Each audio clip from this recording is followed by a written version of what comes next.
people that came to like a reunion, and that's 50 years.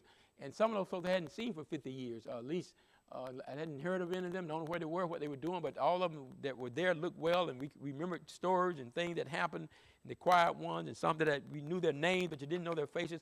And you got to keep in mind, this is in 1975, and schools were integrated in 1969, 70, somewhere in that range in Windsor High School. And I remember we had this black and white thing where we had this two guys, they were going to fight, and one guy was black, one was white, and they were going to fight, decide who's going to take over the school and all kind of stuff like that. It was crazy, and that was, I remember that was the first time, at least from a white person that I can recall, I would call the N-word, and some little boy would come out the door and I'd say, it's going to be like this, and it's just going to be like this.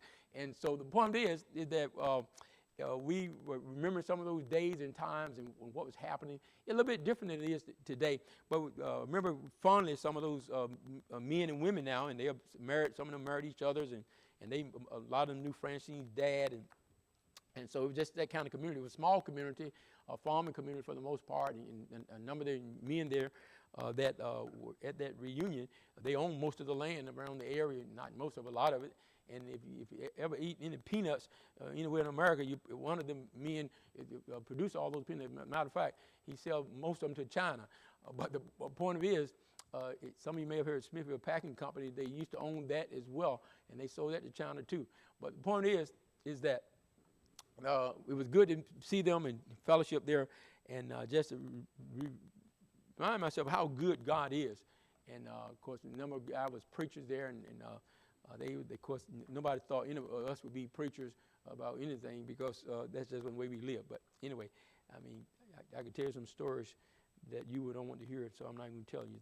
So let's get on to Ephesians. The word anger is mentioned in the Bible more than 500 times in the Bible. We just read in Psalm 7 says God is angry with the wicked every day. The message I'm preaching this morning, I won't finish it all. It's dealing with how do you deal with anger. And the word is mentioned, as I said, over 500 times. But it's a part of every relationship or every problem that you have in a relationship among human beings. You probably find that there's some anger involved. It results in shattered relationships, husband-wife communications. Parents miss their goals with their children because of anger. It affects your joy. Anger affects your good physical well-being. And the world does not have many good answers to the problem of anger, and especially uncontrolled anger.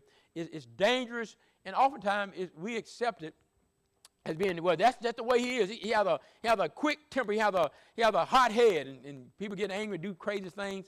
But anger in and of itself is not always sinful. We read in Ephesians chapter 4 just a few moments ago. It says this in Ephesians chapter 4 and verse number 26. Be ye angry and sin not. Let not the sun go down upon your wrath.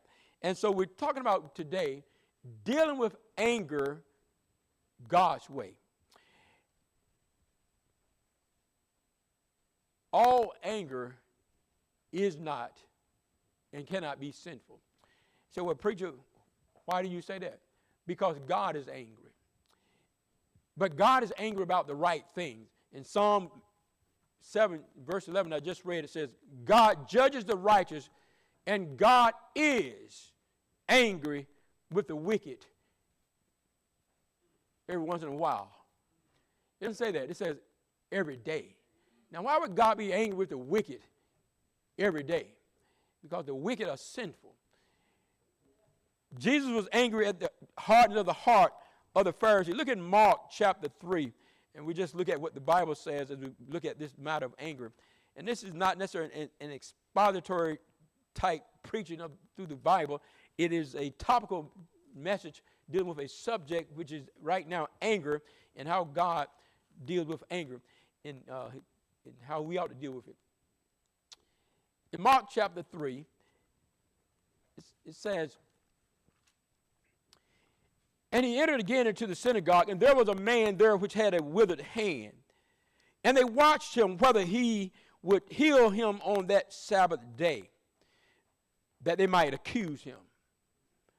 And he said unto the man which had the withered hand, stand